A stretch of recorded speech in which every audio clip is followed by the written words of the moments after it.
Review of 20th century physics and its impact on day-to-day life. Let's begin the journey. तो हम शुरुआत करेंगे planks radiation law से। Planks radiation law को हम क्वांटम मैकेनिक्स की बिगिनिंग भी बोल सकते हैं। साथ ही साथ इस लॉ ने हमारे एटम्स और सब एटॉमिक प्रोसेसेस को समझने का एक नजरिए को बदल के रख दिया। आइंस्टाइन स्पेशल रिलेटिविटी जो 1905 में आई थी, कल्पना की ज्ञान से ज़्यादा महत्व होता है। स्पेशल रिलेटिविटी जो है ये हमें स्पेस और टाइम के बीच में रिलेशन बताता है। ये जो थियरी है मेन दो पोस्टुलेट के ऊपर निर्भर करती है। पहला पोस्टुलेट ये है कि जो फिजिक्स के जितने भी नियम होते हैं वो सारे इनर्शियल फ्रेम के अंदर इनवेरिएंट होते हैं, बदलते नहीं है, और जो लाइट की स्पीड है वो वैक्यूम के अंदर हर ऑब्जर्वर के लिए वो किसी भी फ्रेम में उनके लिए सेम रहती है। स्पेशल रिलेटिव थियरी का सबसे प्रैक्टिकल यूज़ हम लोग सैटेलाइट के अंदर किसी भी प्लेस, किसी पर्सन, किसी व्हीकल के लोकेशन ट्रैक करने के लिए करते हैं। अगर हम इस रिलेटिविटी के कंसेप्ट का यूज़ नहीं करते तो जो एक्यूरेसी होती हमें काफ़ी सारे मिस्टेक्स मिलते। जनरल रिलेटिविटी आइंस्टाइन ने 1915 में दी थी। ये थियरी के हिसाब से स्पेस और टाइम एक फैब्रिक की तरह बिहेव करते हैं। इससे हम ग्रेविटी को अच्छी से एक्सप्लेन कर सकते हैं। कोई भी जो मैसेज ऑब्जेक्ट होता है, भारी जो ऑब्जेक्ट होता है, वो अपने आजू बाजू स्पेस और टाइम को अपनी तरफ रैप कर लेता है।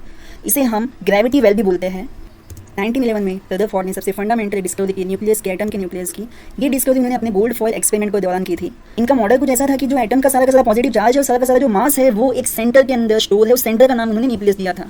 उस सेंटर के आजू बाजू जो इलेक्ट्रॉन्स होते हैं सर्कुलर पाथ में मूव कर रहे होते हैं। Bohr model of the atom जो 1913 में नील बोर ने दिया था। इस मॉडल के अनुसार जो एटम के अंदर इलेक्ट्रॉन्स होते हैं वो एक सर्टेन फिक्स पाथ के ऊपर ही मूव करते हैं। इन पाथ्स को उन्होंने नील बोर ने ऑर्बिट या तो शेल नाम दिया था।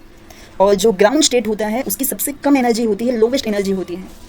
और इन्होंने ये बताया था अपने हाइपोथेसिस के अंदर कि अगर कोई इलेक्ट्रॉन लोअर एनर्जी लेवल से हायर एनर्जी लेवल के अंदर मूव करता है तो उसे कुछ एनर्जी गेन करनी होगी, कुछ पर्टिकुलर अमाउंट में, फिक्स अमाउंट में। और वाइस वर्सा अगर higher energy level Compton effect अर्थ कॉम्पटन के 1923 में दिया गया था।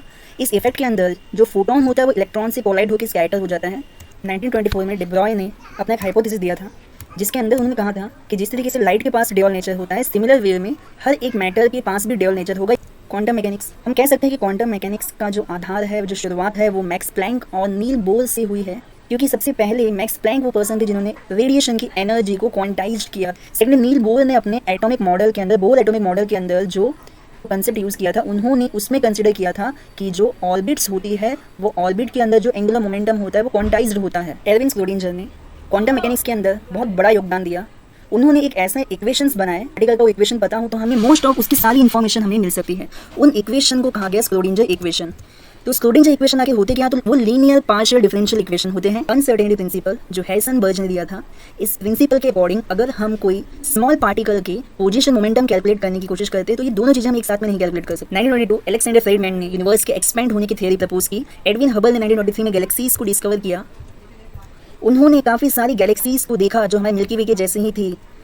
बिग बैंग जो कुछ भी उसके बनने की शुरुआत तब हुई थी। 1927 में जॉर्ज लिमिट ने थियरी दी जिसके according 13.8 billion years ago universe जिसको आज हम जानते हैं वो एक पॉइंट पे सारे रेडिएशन के डेंस पॉइंट के फॉर्म में था, जिसके अचानक ब्लास्ट होने पे सब चीज़ की शुरुआत हुई। ब्लैक होल ऐसा कहते हैं कि ब्लैक होल के अंदर ग्रेविटेशनल फोर्स इतनी ज़्यादा स्ट्रॉन्ग है कि कोई पार्टिकल ही क्या, एक इलेक्ट्रोमैग्नेटिक रेडिएशन लाइट भी उसके अंदर से बाहर एस्केप करके बाहर नहीं आ सकता। पल्स रोटेटिंग न्यूट्रॉन स्टार की डिस्कवरी 1967 में हुई थी। सुपर कंडक्टिविटी की जो खोज थी कैमलिन ओन्स ने 1911 के अंदर की थी। उन्होंने ये बताया किसी मेटल, किसी पर्टिकुलर मेटल के लिए अगर हम टेम्परेचर को काफ़ी ज़्यादा डिक्रीज कर दे, जीरो से पहुंचने से पहले वो मटेरियल सुपर कंडक्टर बन जाएगा। सुपर कंडक्टर के जो सबसे बड़े यूसेस है जो MRI NMR मशीन्स के अंदर और मैग्लेव ट्रेन के अंदर, जो हम यहाँ पे वीडियो के अंदर ऑब्जर्व कर सकते हैं। न्यूक्लियर फिजन की डिस्कवरी ऑटो हैंस लाइस मैटनर फिट्ज स्ट्रेसमैन के द्वारा 1938 में की गई थी। साथ ही साथ 1939 के अंदर यूरेनियम फिजन को भी डिस्कवर कर लिया गया। ह्यूमन सिविलाइजेशन 20th सेंचुरी के अंदर अर्थ से बाहर निकल के स्पेस में आ सके, स्पीड से ट्रेवल करने की फैसिलिटी है। हमने न्यूक्लियर रिएक्टर्स एस्टेब्लिश कर दिए जो हमें, बट एक नुकसान ये हुआ कि सारे कंट्रीज के पास न्यूक्लियर बॉम्ब्स भी बन चुके हैं जिससे हम सेकंड्स में चाहे तो एक दूसरे को खत्म कर सकते हैं।